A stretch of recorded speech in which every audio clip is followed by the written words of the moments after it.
Today we're going to take this ATX power supply. It's just a standard, I think it's 350 watt ATX power supply at one of my old computers, and we're going to turn it into a bench power supply, supplying 3.3 volts, 5 volts and 12 volts for all my electronics experiments.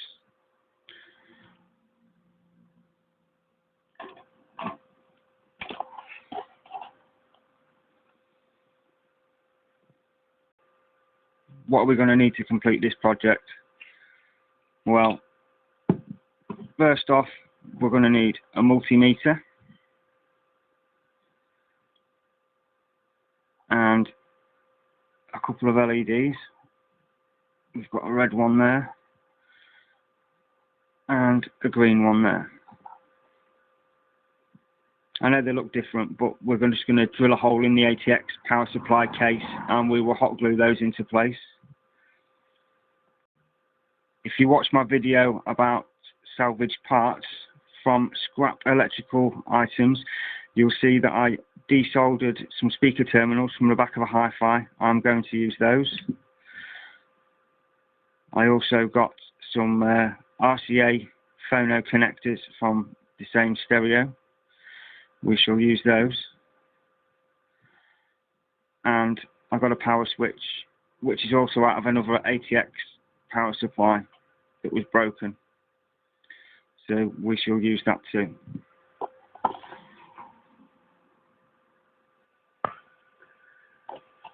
Almost forgot, we're going to need a couple of 220 ohm resistors, which in ArDweNOme fashion are going to be scrounged or scavenged from another electrical device. So this is an old CRT TV. We've got one there and one there. I've already used the multimeter to check that they are of the right rating. So I will now desolder those. So there we have our final two components. We'll need two 220 ohm resistors to go with those LEDs. Okay, so before starting, we need to make a note of all the holes we need to drill in the power supply for my connectors, what size they are, etc. So, get my digital calipers and we will see. So that's 8.3 millimeters. So to be on the safe side, I'm going to drill a 9mm hole in my power supply, ATX power supply case. So I need 3 of those 9mm holes.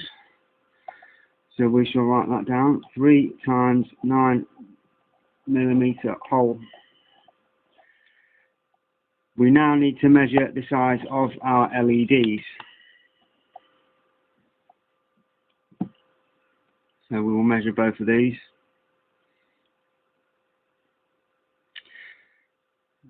That is 4.86 millimeters, so we will go for 5mm, because it will just about fit in a 5mm hole. Yeah, so we need 2 5mm holes.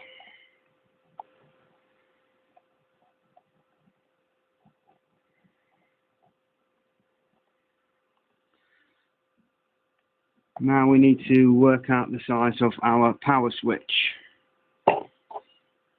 So we'll measure it that way first.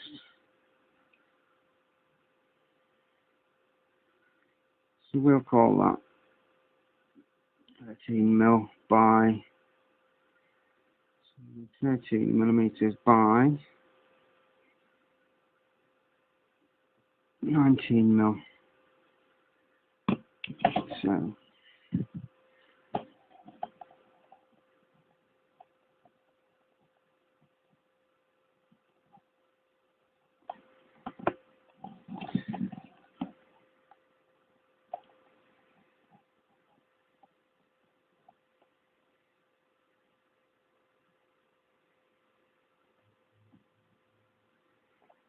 That's just so that I know it's for the power switch, even though I've written power switch there.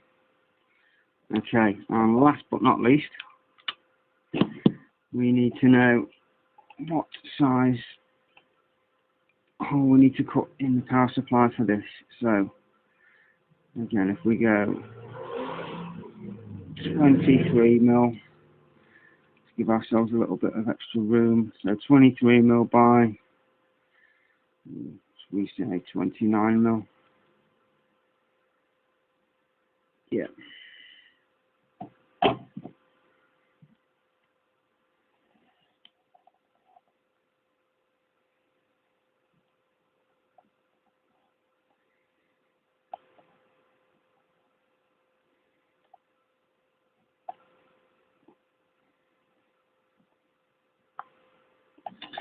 Okay, so we've got a list of all the holes and things we need to drill. The only thing I haven't included on there are the holes for the screws to mount these things. And also on the RCA connectors there's holes as well.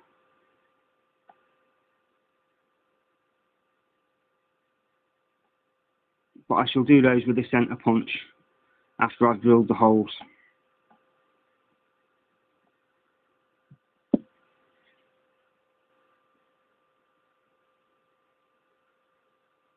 So for my ATX power supply unit that I'm hacking into a bench power supply unit for my electronics project that was going to have 3.3, 5 and 12 volt outputs, we need to cut one hole for the power switch, which is 13 by 19mm. For my power outputs, I need 3 holes for the RCA connectors, all at 9mm. For the speaker terminal connections, I need to cut a square that's 23 by 29mm, and for my status LEDs I need 2 5mm holes. Let's start by taking the power supply apart. So it's a simple case of locating all the screws that attach the top cover of the power supply. Now, sounds fairly obvious, but don't lose the screws. I'm just going to grab my trusty magnet and we will put all of those screws on the magnet so that none of them get lost.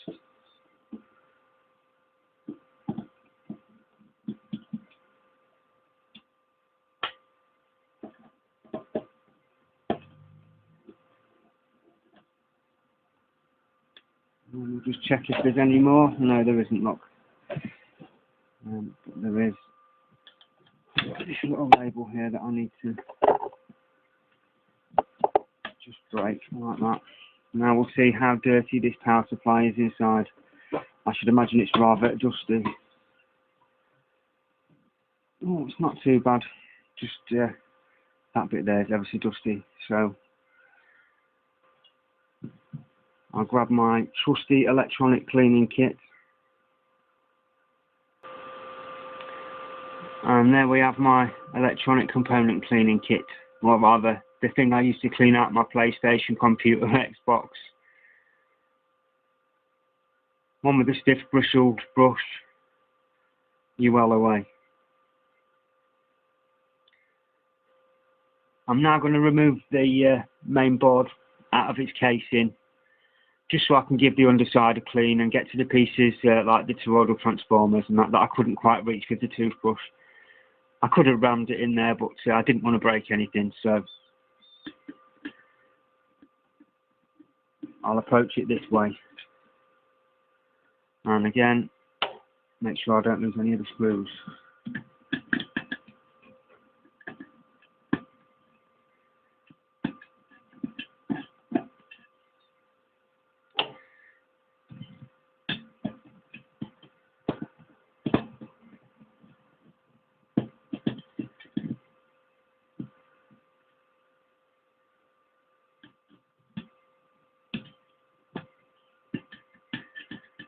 Now there is actually an earth cable to the chassis of this power supply, which I'm also going to have to undo, I do believe, to get the main board out. I'll just double check. No, I don't think I will actually. I should be okay. I'll just remove the main board, give it a clean, and then I'll come back to you. Okay, we're all clean now. I've got all the dust out from underneath, around the back of these transformers, off the toroidal transformers, out the fans, etc. And I'll have to make sure that I clean the wife's toothbrush before I put it back, because it's ended up rather dirty. Still, never mind. 30 seconds under the tap, she'll never know. Well, I wasn't going to use my own toothbrush, was I?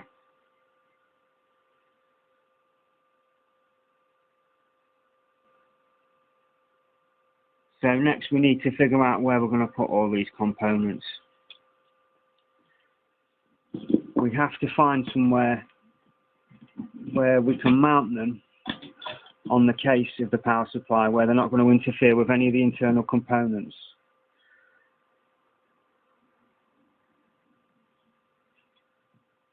So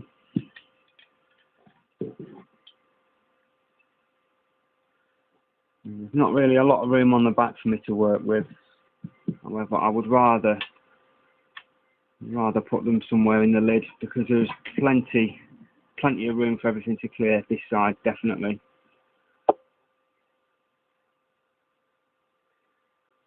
Anyway, I'll have a measure up, work out where I'm going to put all my components.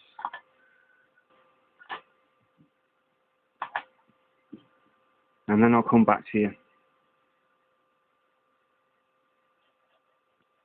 This power switch fits perfectly in there, so that's where it's going to sit. And then I will cut a small piece of metal, drill 2 holes just to secure it in. Or I might just get a piece of plastic, piece of that clear plastic, cut a tiny strip and hot glue that in. So that is going to be the position of my power switch.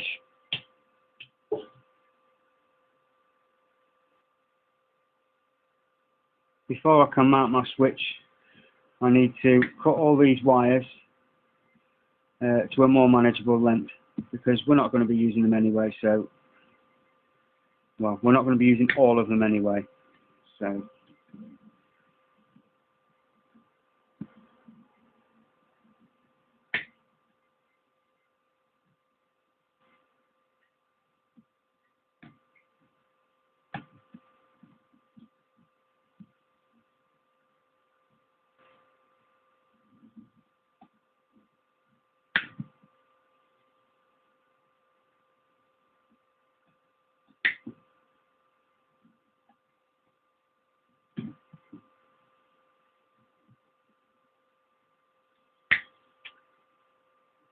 just like that.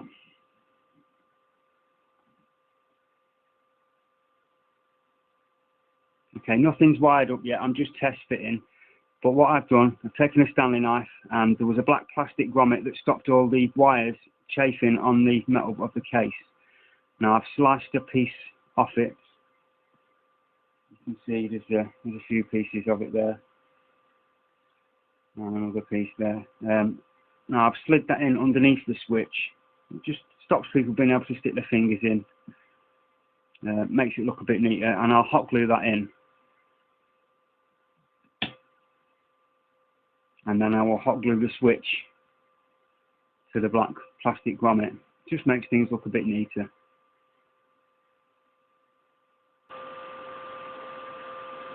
So I've decided on where I'm going to put these terminals to connect power out. I've purely chosen this because it's going to be one of the easiest places I can put them. I was thinking about putting them in the back of the power supply where the vents are, but the spacing of the vents didn't really work out right. Not only that, it would have been a bit fiddly and finicky trying to use the hacksaw to cut out some of the vents, the slats in the vents. So I'm going to end up putting that there. Now I've measured up, and I know that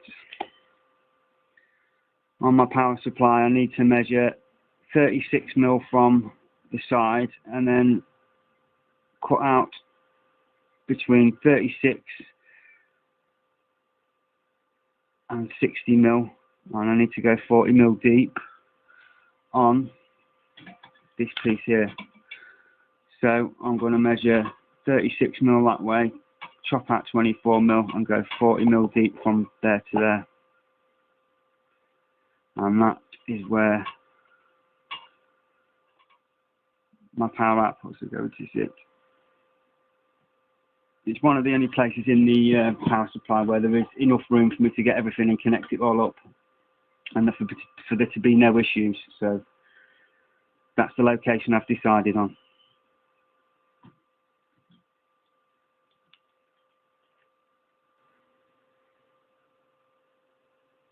Okay, so as I said, I don't know if you can see it on the camera, but I've marked, scribed on this metal casing there and there. I measured down to my 40mm line. Now it's time for the junior hacksaw.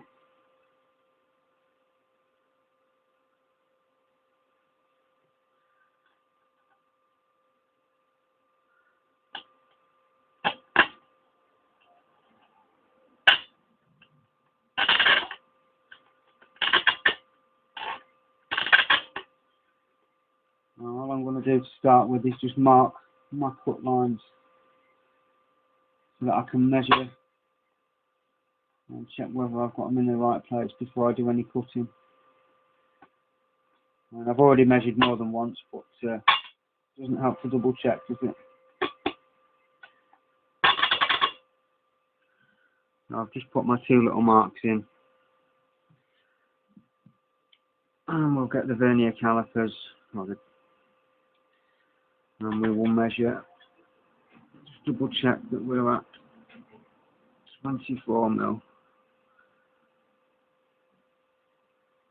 which we more or less are, less than 1/4 millimetre out, which for these purposes is pretty good. So now I'll cut those down to the 40mm line, and then we'll work on cutting that off at 40mm and get the file out and tidy the edges up and deburr it. So that's one cut in down to my 40mm line, and I've started on the second one.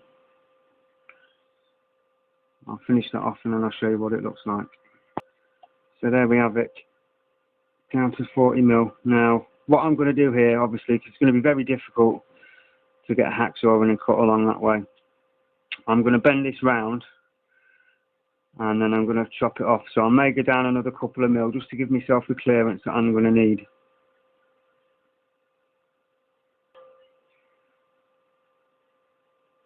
And there we have it. I've bent it over, and then I'll simply get the hacksaw and cut along this way. And then I'll get a pair of pliers and I will bend it back. And we'll just double check that we've got the correct measurements. In fact, once I've cut it off, I won't even need to bend it back. It is more or less bang on right, look. I know it's the wrong way around, but it says 40.07mm. If you can see that.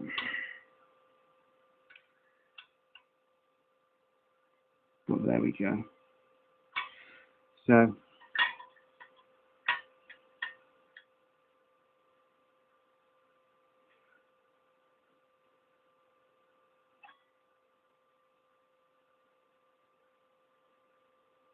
next I'll just chop that piece there off, and then that part for the output terminals is done. Okay, so I've removed that piece now. Just go in there. Oops. And as you can see, this fits perfectly. Next thing I need to do is measure up for where I'm going to put the screw holes to fasten it permanently. The extra gap here is to take into account the fact that there's a lip that sits underneath. That actually sits underneath there, like so, when the power supply is closed up. So then that will sit there like that. It's on top of that circuit board. and then obviously the connection terminals for your positive and negative. So we'll have 3.3 volts on the top, or we'll have 5 volts on the top and 3.3 volts on the bottom. Then obviously the terminals that you connect those wires to aren't in the way of anything on the circuit board.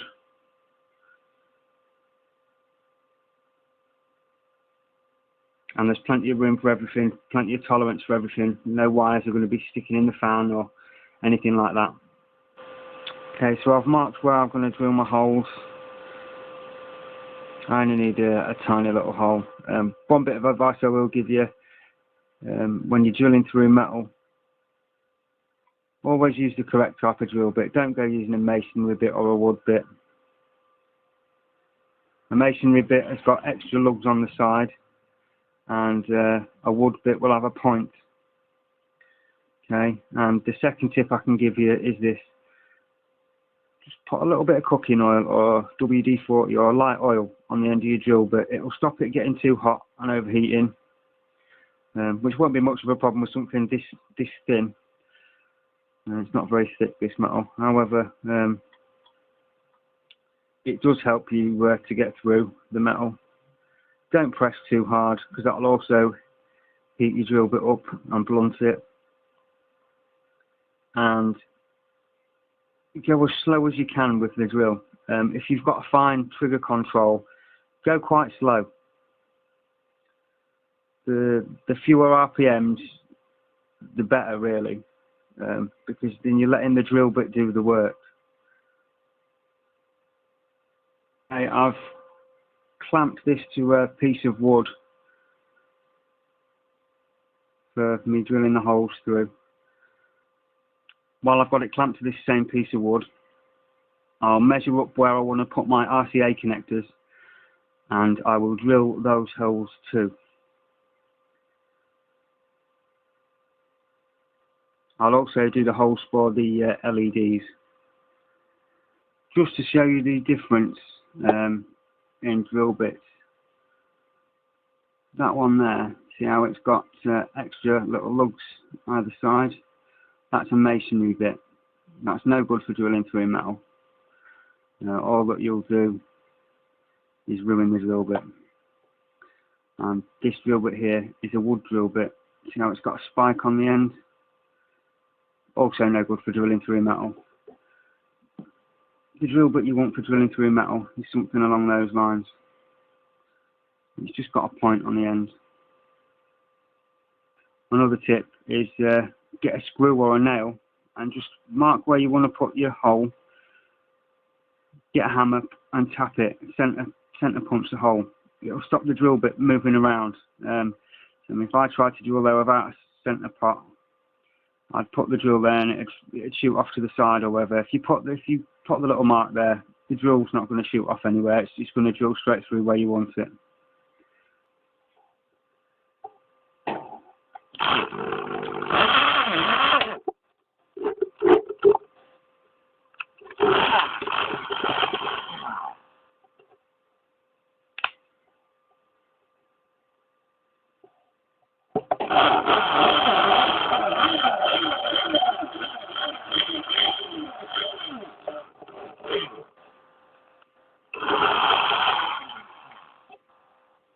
There you go. Can you see how going slow made the drill go through ever so easy?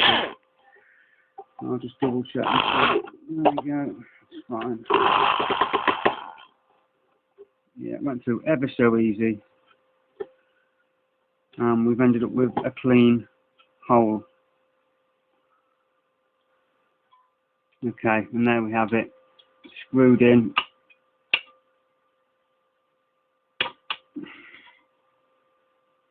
Quite a neat job. Now it's time to test fit it in the power supply and just double check that it fits. Because if not, I can always adjust it a slight bit and push it up. But we'll double check now. And there we have it. Fits perfectly. There's a tiny bit of a gap down at the bottom there, but I'll get some of that clear plastic that I showed you earlier on, and I'll just cut a little sliver to slide there. That little gap is there because there was actually some resistors underneath that speaker connector, and I just wanted to make double sure that there was enough of a gap there.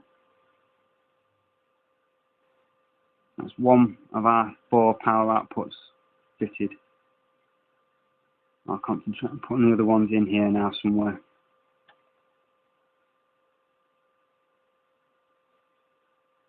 Again, I'll have to measure up and just double check that there's not going to be anything in the way of any of the internal components. And once I've done that, I think I'll probably end up with a single RCA connector there and a double one there. As you can see, looks quite neat. We've got 3 RCA connectors there on the push-in speaker terminals there, and that's how it looks on the back side.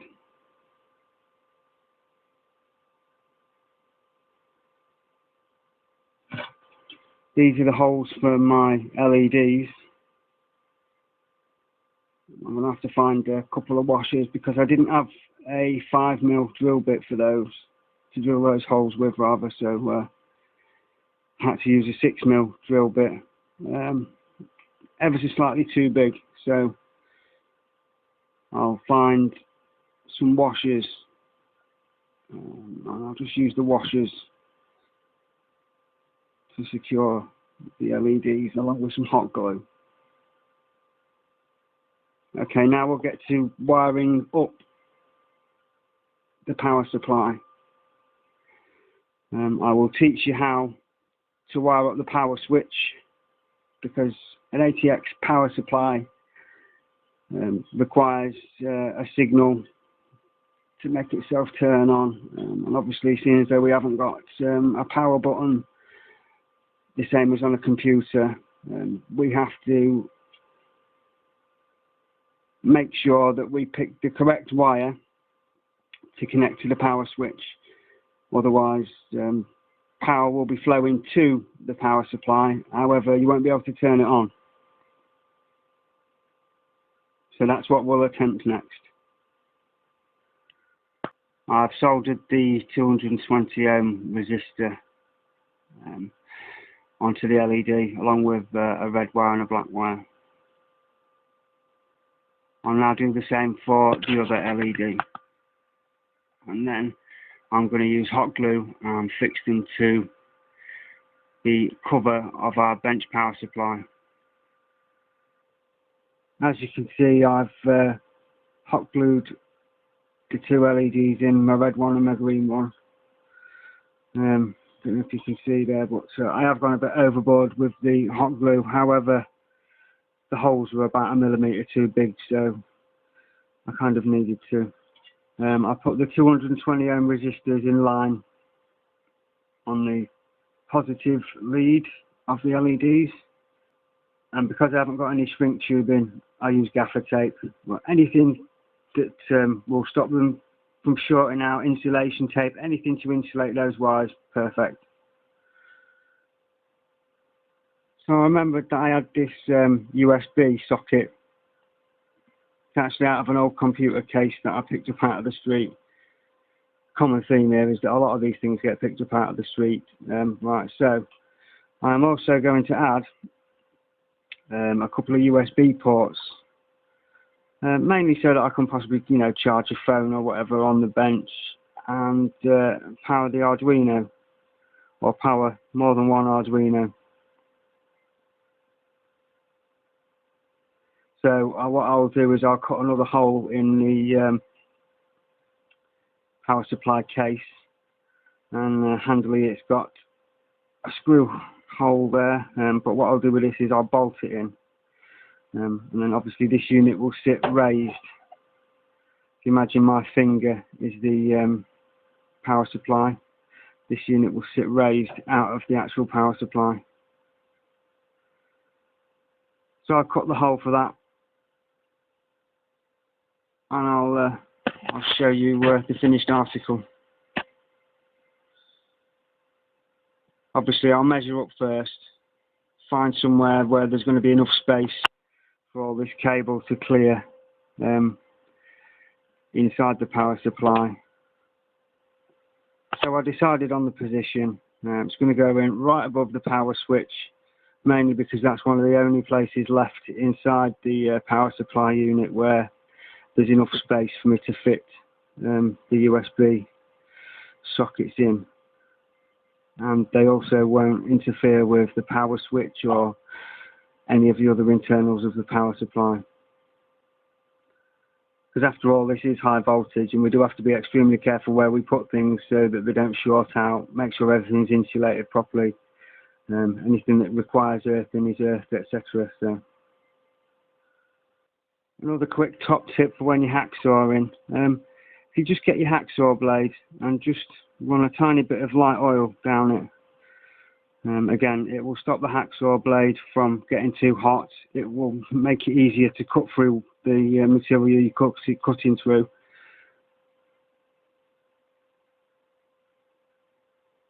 And also it will lubricate things, just make things a bit easier, stop the blade from sticking. Well, I've just had an absolute disaster. My hacksaw blade snapped. Luckily, I was all the way down on my cut. So, just for now, I'll fold this over and I will just tuck it to the underside until I can get a new hacksaw blade. Okay, so that's what the USB sockets look like installed.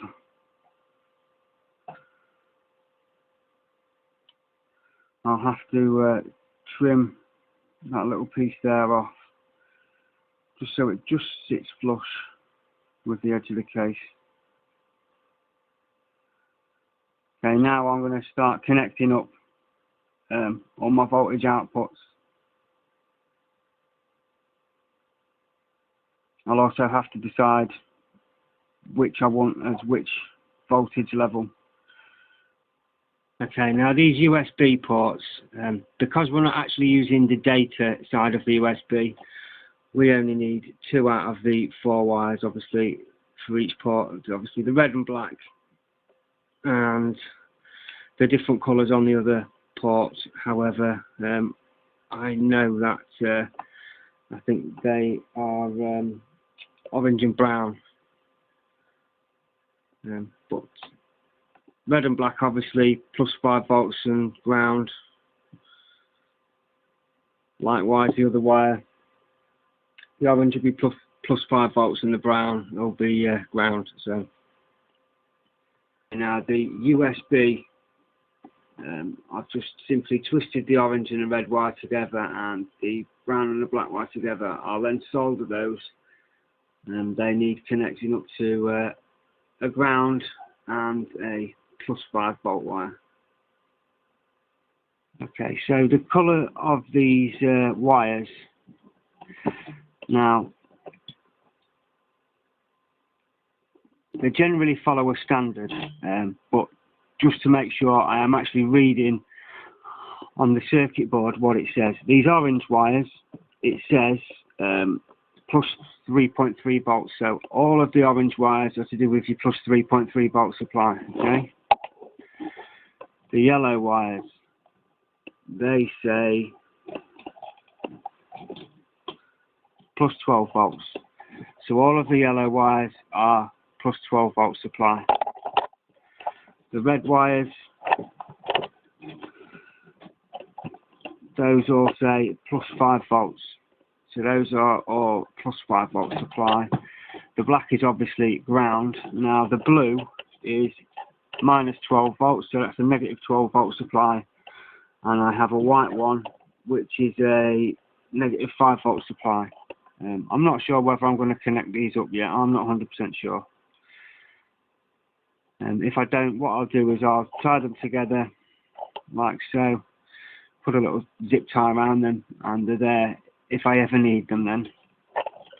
Now the purple wire, that's going to be connected up to the red LED.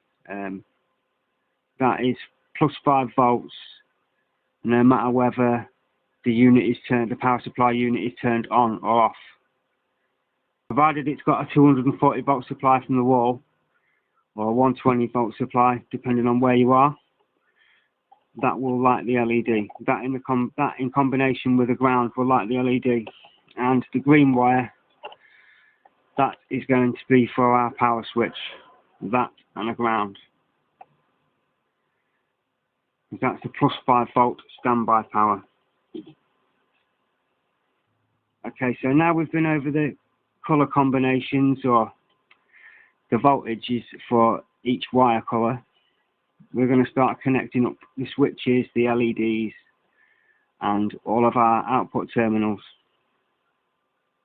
So just for ease of access, I've removed the board from the bottom of the power supply. And I'm now going to connect up the ground on the LEDs.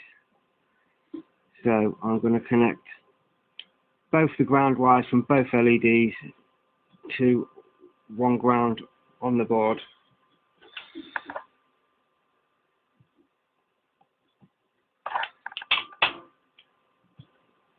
So I shall twist these wires together. I have already tinned them, which will make twisting them together rather difficult, but we will manage.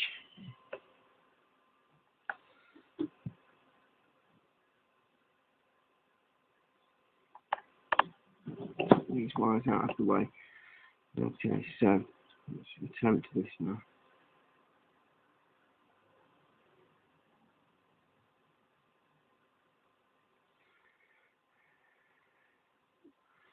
Okay.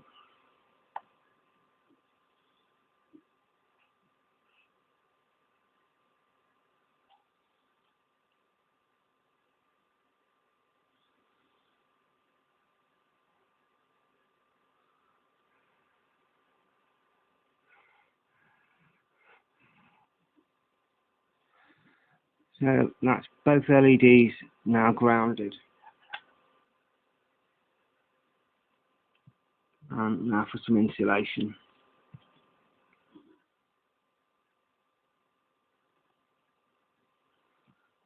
Now this is an extremely important step of the entire process, so make sure that if you aren't using any heat shrink tubing, that your insulation is really, really good. Make sure there's no wires, bare wires or soldered joints showing or exposed anywhere. I mean, at the end of the day, like I said, this is high voltage that we're messing about with. This side isn't, this is only low voltage. However, in general, the whole transformer is high voltage, so we don't want to be messing about with it. It says ArDweNOme as he is hacking an ATX power supply unit. But you understand what I mean. Okay, now I'm going to connect up the green LED. This is the one that shows that the unit is on and supplying power.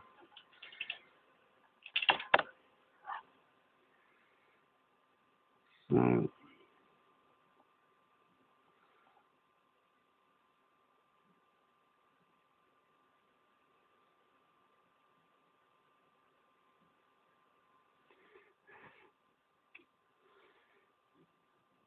I will do a bit of a neater job than that because I'm not happy with that myself. So there we go. And once again, time for some insulation.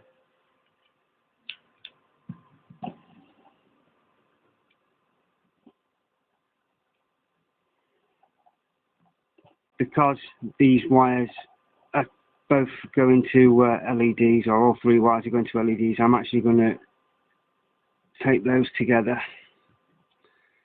just like that. Now for the purple wire. This one is going to go to the red LED, and the red LED will signify that the unit is plugged in, but it is not outputting any power. So, connect positive lead of the red LED to the purple wire. That's the purple wire now connected up. Time for some insulation on that one too. As I said, I would really prefer to use heat shrink tubing, but at the moment I don't actually have any, so I'm making sure I'm using, it's not electrical tape, however it is a lot thicker than electrical tape and it's non-conductive. I have checked. It's actually gaffer tape. Okay, so as before, I'm going to tape the purple wire to the other three LED wires, and just to make things a bit neater. There we go. Next, we're going to connect the green wire to the power switch.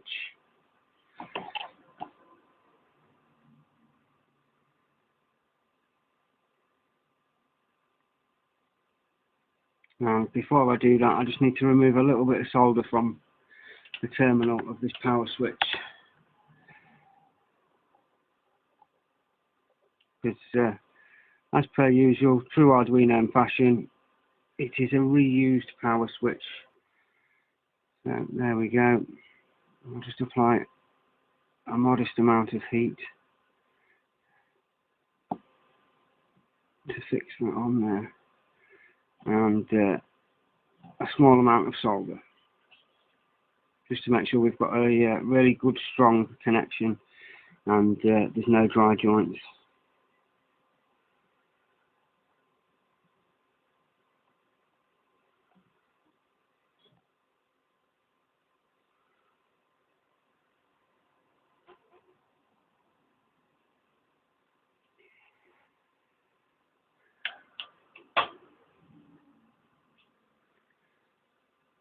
Okay, now the other half of this power switch needs to be connected to a ground.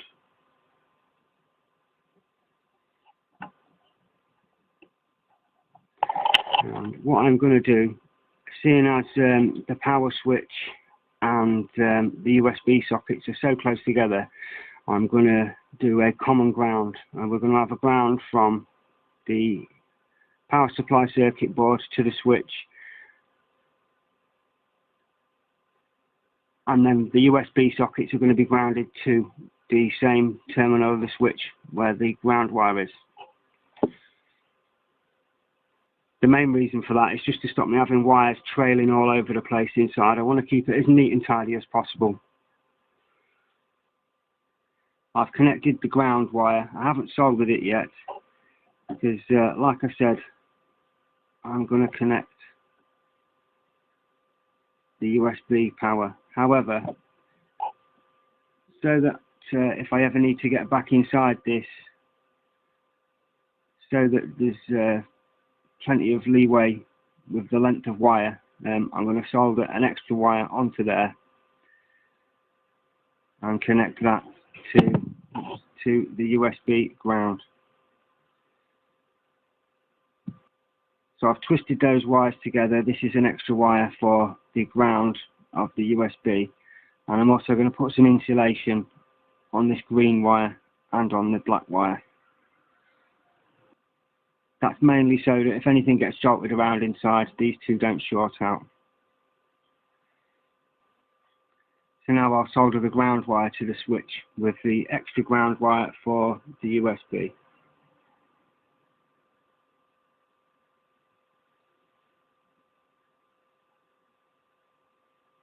Okay, there we go. Like I said, not the prettiest soldering job in the world, however, it will do exactly what we need it to do.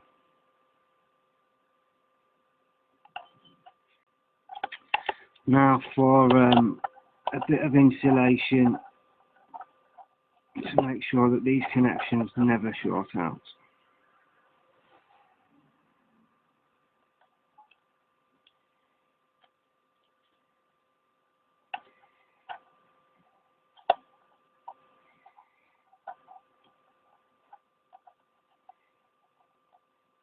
Okay, so that looks a bit neater now. I will now put some insulation around this terminal of the switch.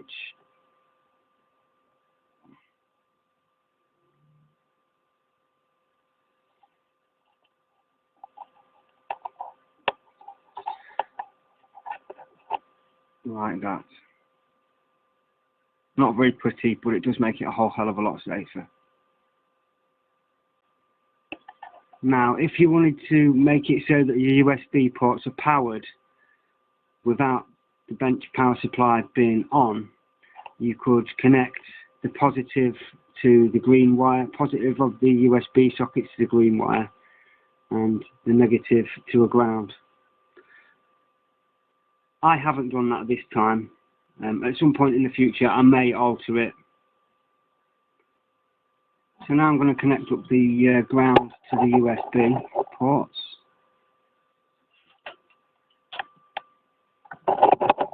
Simply solder that ground from the switch that we've just put on to the ground of the USB ports.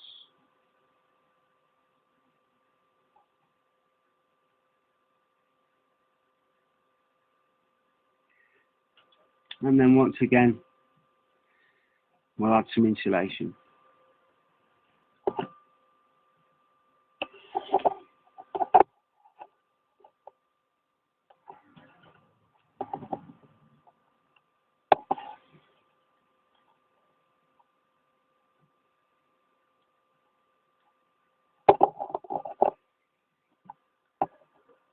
And before I complete wrapping the insulation around, we will grab a plus 5 volt supply.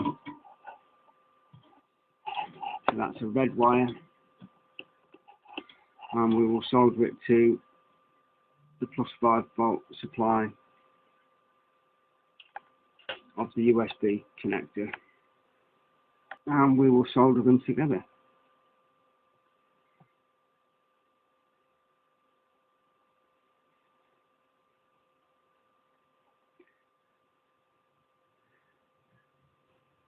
Like so.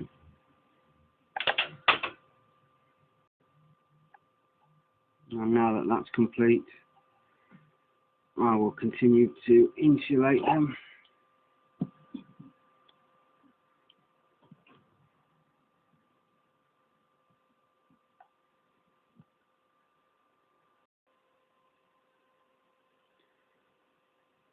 Next, it's time to connect up our terminals.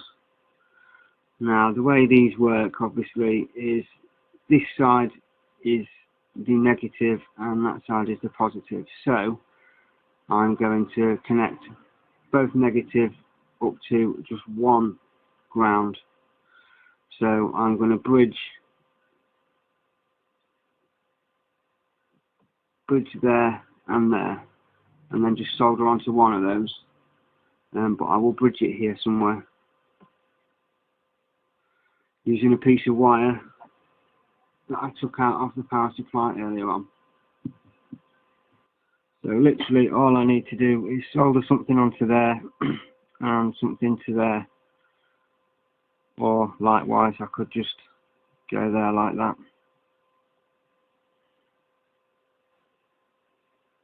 So I'll just solder that wire into place there.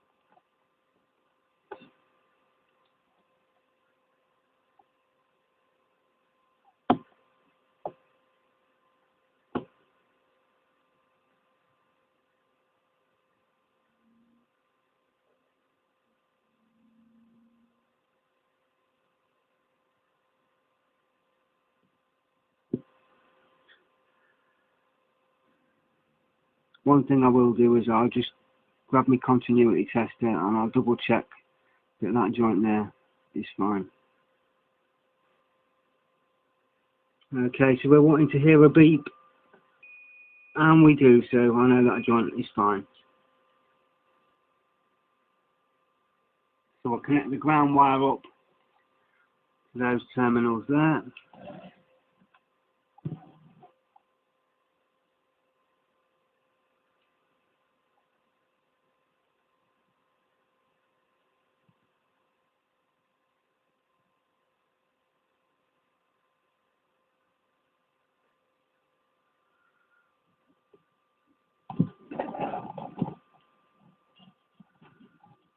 Okay, so I'm going to connect 2 of the red wires to here.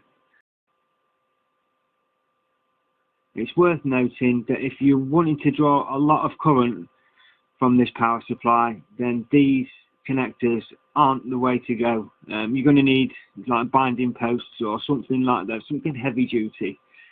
But because I'm only going to be using it for really like small current draw 5-volt circuits for ArDweNOs, the USB port to power my ArDweNO, etc. This is fine for my application. However, if your application is going to be drawing a lot of current, then I wouldn't suggest using things like this. I'd use something that was rated for, you know, fair hefty current. Because on the 3.3 volt rail, this power supply will produce 28 amps. The 5 volt it's 35 amps, and on the 12 volt it's 16 amps, which is obviously more than enough current there to melt all these connectors. Okay, so there's 5 volts connected to the top, and we'll connect 5 volts to the bottom as well.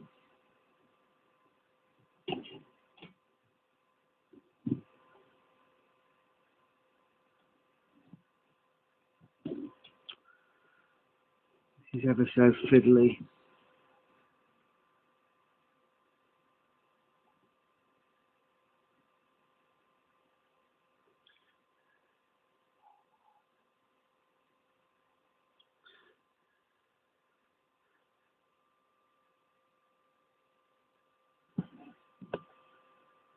So there we go, that's the 5 volts and a ground connected. Now for 3.3 volts. If you look at this connector, you'll see that this pin is to the outside of the RCA connector, so that's obviously the ground, and this one is to the center, so it's obviously the voltage supply. So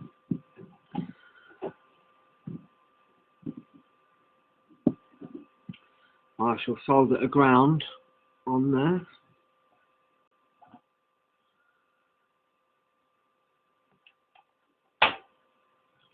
But first, seeing as though I don't need all this wire, we shall chop some off. And then I will have to do a better job of tinning it again.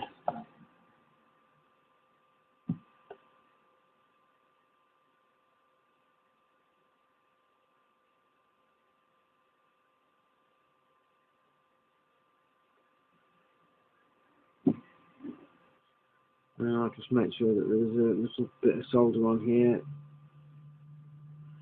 It just makes the whole process easier for me.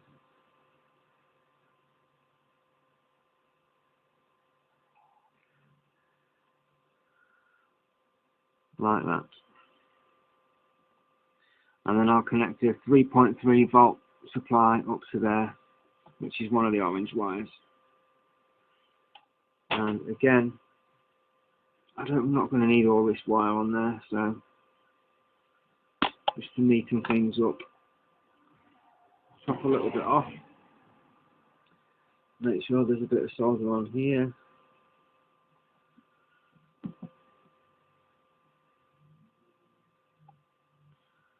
And then solder those two together.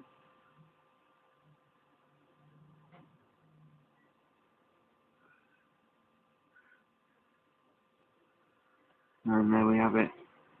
So the yellow connector is going to be 3.3 volts. And lastly, the very last connector I have to wire up, this is going to be plus 12 volts. So plus 12 volts to either those, and a ground to there. I may also connect the ground to here as well. I'm fairly confident from the way it was wired up when I took it out of the stereo that they're both linked, those grounds. However, I will just stick another ground on there too. So the plus 12 volts are the yellow wires. So I want to solder a yellow wire to each of those connectors there.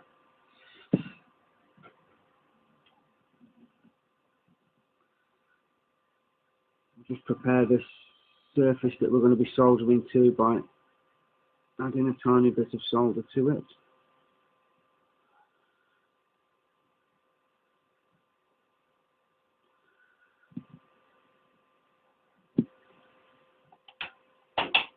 And again, for safety's sake, I will trim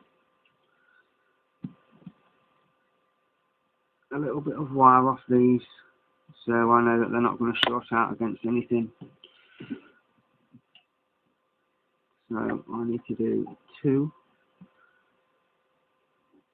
I will pick the thicker wires, because I've noticed that they're all different gauges of wire on each power rail, on the 3.3, the 5 and the 12 volt rails. There are either 2 or 3 different gauges of wire on each.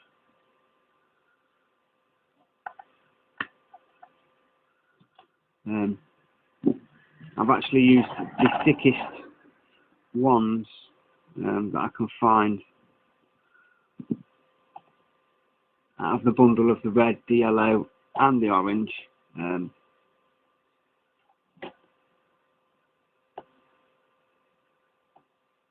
I don't know whether, I mean, when I looked at the board, they're all connected to the same place, so I don't think that the different gauges of wire are connected to different places on the board in the power supply.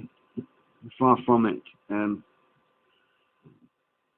just think it's to do with the current that's being drawn. So I know that because this was a Pentium 4 power supply, a P4 power supply, there was one connector which was a 4-pin connector that came out that supplied power to the processor. So I think maybe that one had thinner wire, you know. Obviously the ones to the hard drives and the CD-ROM drives had 1 gauge of wire. The ones to the motherboard will have had another gauge of wire, so I think that's where the difference comes from. Because I'm only having these 2 connectors as 12 volts, I think I'm going to put 2 wires onto each. And then the other wires, like the orange and the reds, I'm going to save. I'm going to obviously snip the ends off so that they can't short out against anything, but then I'm going to cable tie them up because I'm going to possibly add more power outputs to this power supply.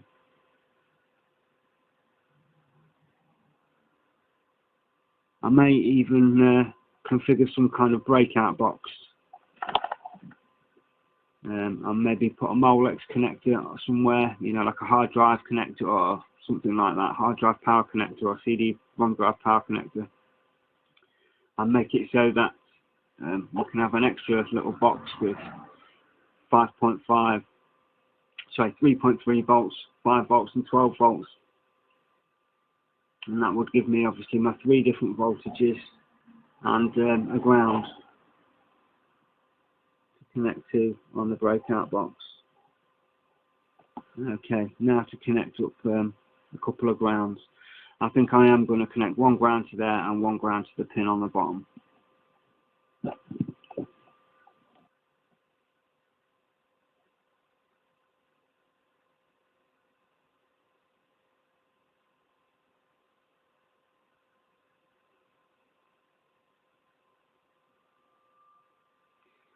Would be an advantage if this stopped moving around on me, but never mind.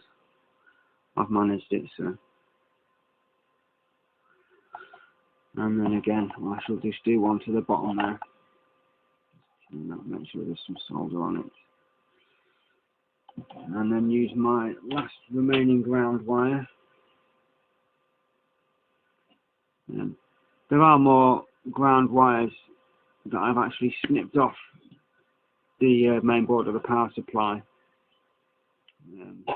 So if I need to, I can always take the main board out and reconnect some of them. But for this project, I didn't really need them, so I removed them. Let's see if we can't find a way of doing this. Find a way of doing this without burning myself is what I really should have said. I really do need to invest in another helping hand.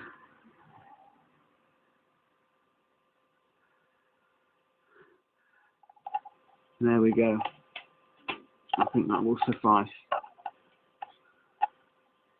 Okay, I'm now going to put this RCA connector into the cover of the power supply.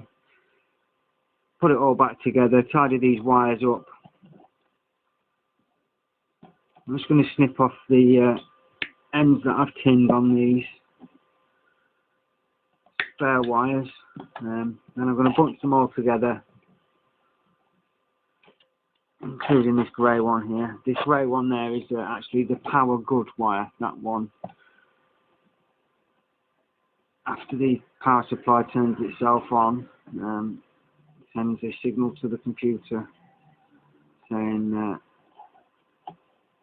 there's no deviation in the voltages, etc, etc.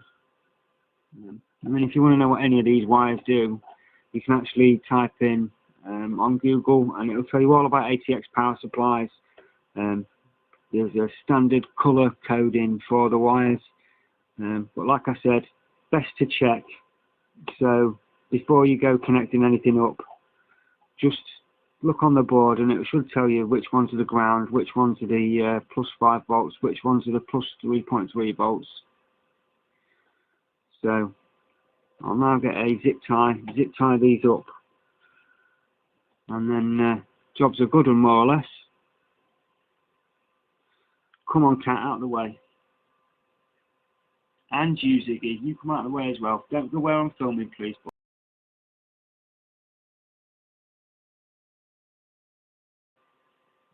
Okay, so cable ties, and I'm just going to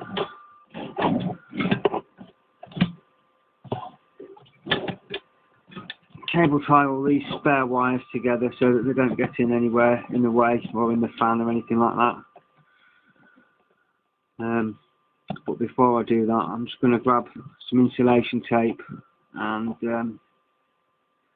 make sure the ends of these wires are insulated.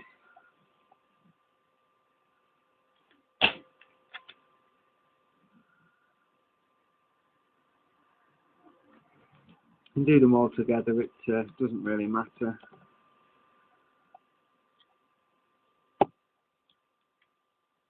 There we go. I'll just put one cable tie around here.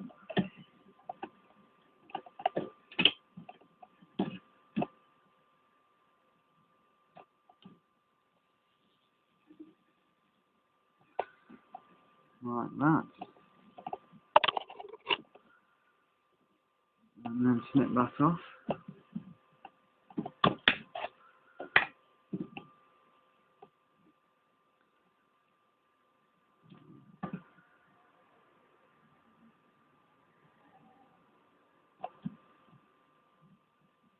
think I'll cable tie them again. Like that. And then simply a case of hot gluing the switch in, cutting a little piece of plastic to cover there. Screw this last RCA connector or socket or whatever you want to call it in.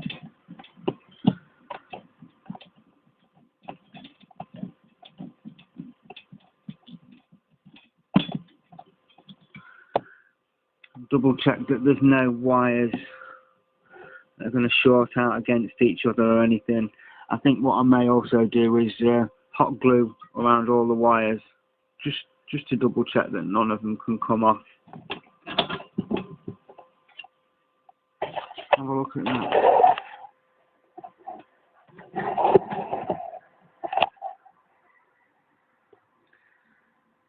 Not a bad job if I do say so myself.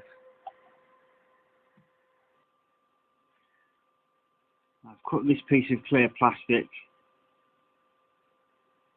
and I'm going to stick it just here, just in case any wires do ever come loose. I'll hot glue that in place. It's just to stop them touching the metal case. And then I've also cut this small piece of clear plastic, which is going to sit just here above the switch to prevent anybody from being able to stick their fingers in. Again, I'll hot glue that in place. We will concentrate on hot gluing this switch in. So I remove the little piece of plastic that I cut and pull the switch out.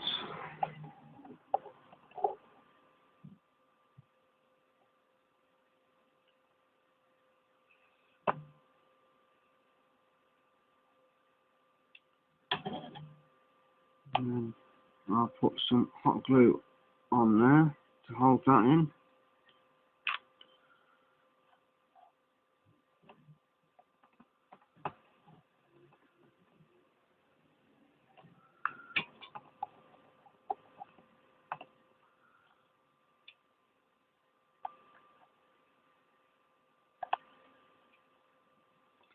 And then some hot glue on the bottom of the switch. Put plenty on. And then slide it down. I'll get it to fit again now. There we go.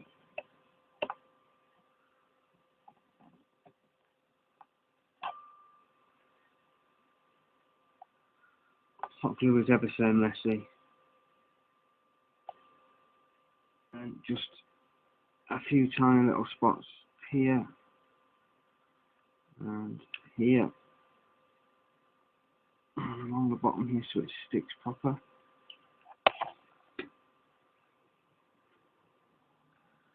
And then slide that one into place there.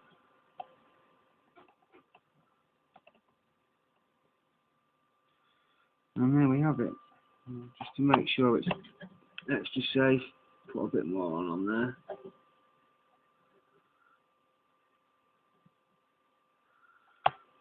Okay. Now, as I said, I'm going to hot glue all around these wires.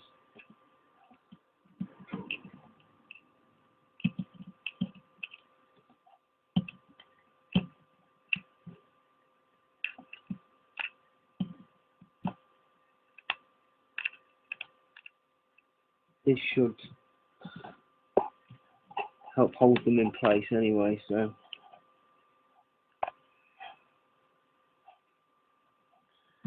And for the last few wires,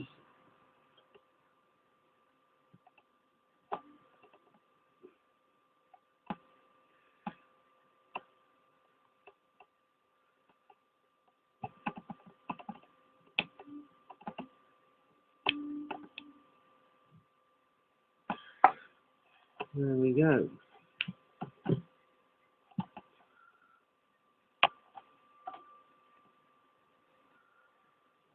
So once that's dried, or cooled down rather,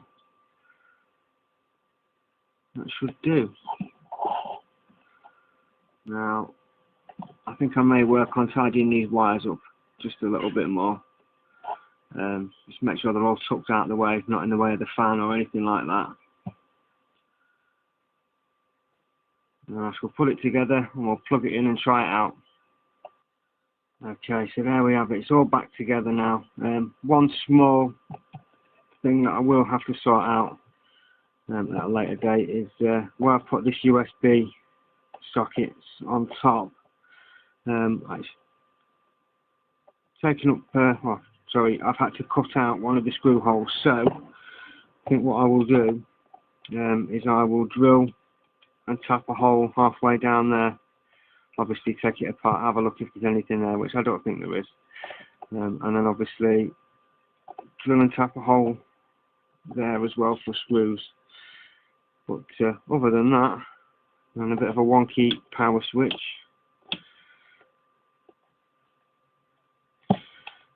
I rather like that. So like I say, we've got 5 volts there,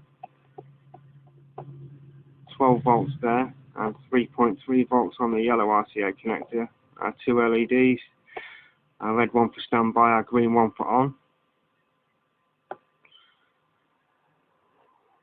So we'll plug it in and we'll try it out.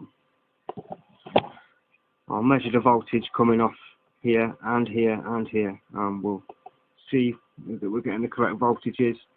And before I plug a USB device in, I'll also check the polarity.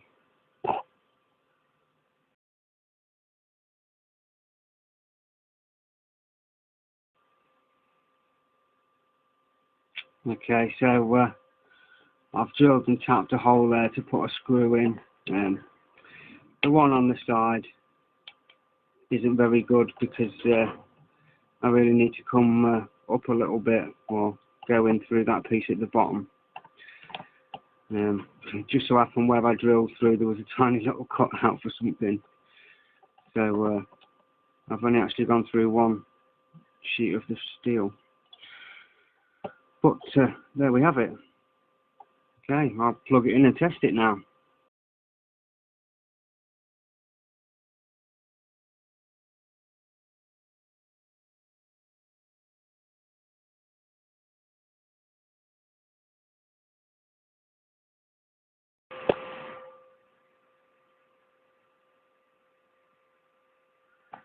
Okay, just a quick update.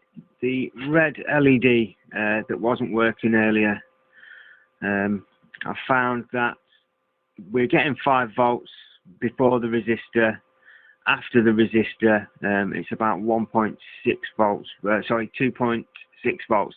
Now I know that these LEDs need about 3.5 volts before they'll light up the red ones. The green ones need a lot less. So I'm going to reduce the value of the resistor to from 220 ohms to 100 ohms.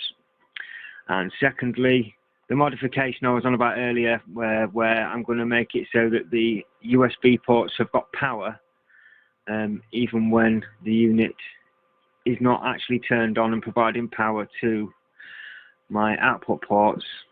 I'm going to perform that modification. So it's a simple case of connecting that wire there from the USB up to the purple wire, the same purple wire that is going to light this red LED. So I shall do that. And also I found out exactly why one half of the bottom half, that one there, wasn't working. The positive side, the positive terminal was working fine, the negative terminal wasn't working. It's basically just because the joint on the soldering that I'd done wasn't good enough. So I'm going to scuff this up with a little bit of sandpaper, just so we get a better connection. And then I'm going to bridge those 2 terminals again.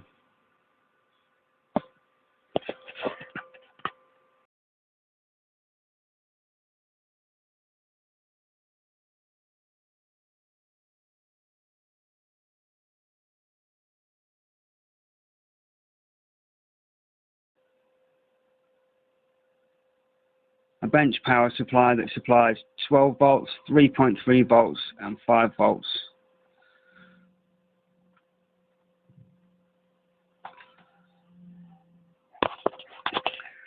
It's currently in standby mode, that's what the red light means, and we're getting power to the ArDweNOme, and that phone is charging. Okay. We'll now turn it on, which is what the green light means, and we've got 12 volts from that output.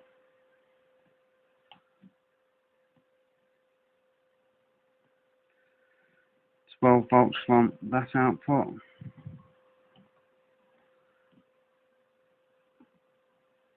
.3 volts from that output.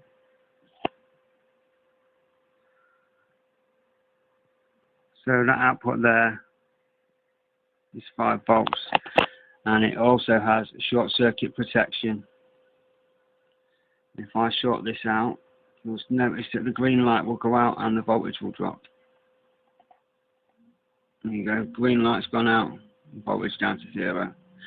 To reset that, all you have to do is turn it off and turn it back on, and it's sorted.